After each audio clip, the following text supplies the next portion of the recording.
At a glance, the Gulf of Mexico teems with life. If you didn't know there was a spill and you went out there today, you'd never know there was ever a problem. But beyond the shimmering emerald and blue, a closer look reveals the lingering aftermath of the BP spill.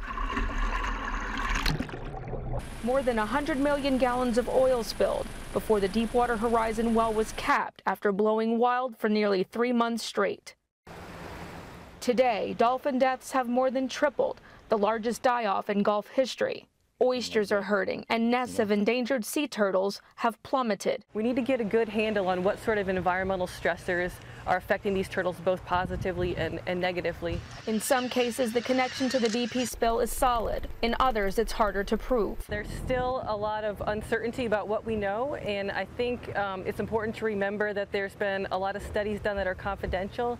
The natural resources damage assessment is still underway. BP put out a 40-page report in March, pronouncing the Gulf mostly recovered. The federal government's own 5-year assessment comes out at the end of the year. While worst-case scenarios like dead zones didn't materialize, corals seen here on the Gulf bottom are showing signs of discoloration and dead or lost branches, indications of poor health.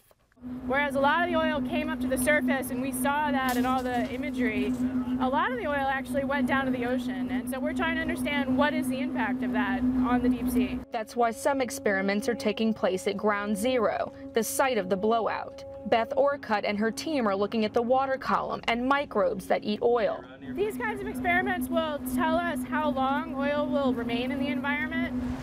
Tar balls and long tar mats are still surfacing on beaches and shorelines in Louisiana. You're seeing this cycle of exposure and reburial of remnants of the spill, and that's going to go on for a long time.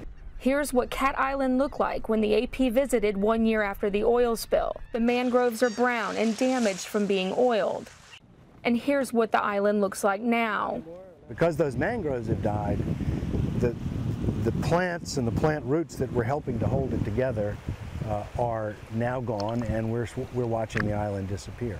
The extent of the spill's impact may not be known for years to come, but the Gulf of Mexico has proven resilient. The clarity of the water and the numbers of fish, it's just absolutely amazing. A testament to Mother Nature as the recovery continues.